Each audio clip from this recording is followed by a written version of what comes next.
경찰관들이 급하게 차에 타고 검은색 차량을 쫓습니다. 운전자가 술을 마신 것 같다는 의심 신고를 받고 출동했는데 실제로 음주가 감지되자 운전자가 차를 급가속해 달아난 겁니다. 점점 갈수록 비틀비틀 거리더라고요. 경찰군이 막아섰는데도 도주를 좀 하시더라고요. 차량은 속력을 줄이지 않고 차선을 이리저리 바꾸더니 급기야 인도로 올라갑니다. 경기 의정부에서 서울 노원구까지 약 5km를 도주한 운전자는 차를 버리고 도망쳐 지인의 집에 숨었습니다. 경찰이 차량 명의자를 수사하기 시작하자 운전자인 60대 남성 A씨는 경찰에 자진 출석했습니다. 수사 결과 A씨는 지난 2021년과 2022년에도 음주운전으로 처벌받은 전력이 있었고 운전면허가 취소된 상태였습니다. A씨는 자신이 설립한 1인 법인 회사 명의로 차량을 등록해 사용해온 것으로 확인됐습니다. 경찰은 A씨를 도로교통법 위반 혐의로 구속해 검찰에 넘겼습니다. 또 A씨를 상습적인 음주운전자로 보고 재범 가능성을 막기 위해 A씨가 몰던 차량을 압수했습니다. 경찰 관계자는 음주가 감지되었는데도 도주하면 음주 측정 거부로 처벌받는다며 상습 음주운전자에 대해서는 적극적으로 구속 수사하겠다고 밝혔습니다. SBS 최승훈입니다. 택시에 한 남성 손님이 탑승합니다. 그런데 얼마 가지 않아 수상한 교통사고 현장을 지나치는데요.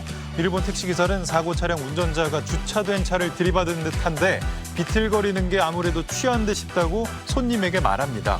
이를 들은 손님은 기사에게 잠깐 택시를 세우고 상황을 지켜보자고 하는데요. 심상치 않은 반응을 보인 이 손님은 알고 보니 출근 중이던 경찰관이었습니다.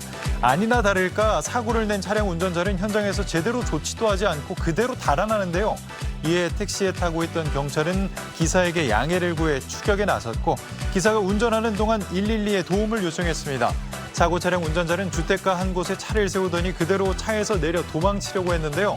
이에 경찰도 택시에서 내려 직접 운전자 검거에 나섰지만 심한 저항에 몸싸움까지 벌여야 했습니다.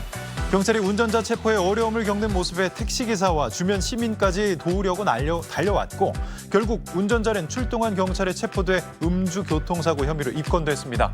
누리꾼들은 하필 그 순간 지나간 게 경찰이라니 체포될 운명이었나 봄. 경찰은 척 보면 딱 압니다.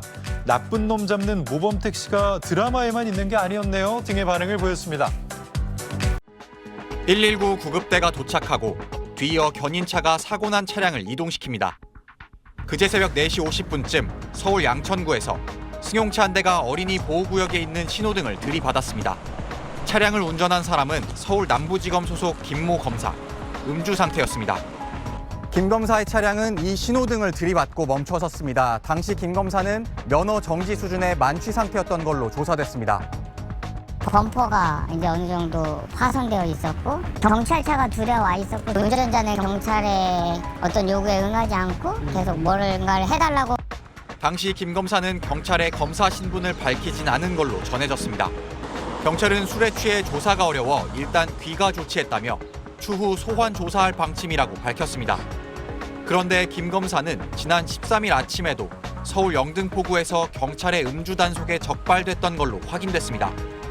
음주운전이 의심된다는 신고가 경찰에 접수됐고 출동한 경찰이 김 검사에게 음주 측정을 요구했지만 김 검사가 병원에 가서 체열하겠다며 거부한 걸로 파악됐습니다. 당시 경찰은 김 검사를 음주 측정 거부 혐의로 입건했는데 2주 만에 또다시 음주운전 혐의로 적발된 겁니다. 사건을 보고받은 이원석 검찰총장은 즉각 감찰을 지시했고 법무부는 오늘 김 검사의 직무를 정지시켰습니다. 지난 2월에도 수도권 지청 소속의 한 검사가 새벽에 서울 강변북로에서 음주운전을 하다 차량이 뒤집히는 사고를 내고 경찰의 현행범으로 체포됐습니다. SBS 박재현입니다.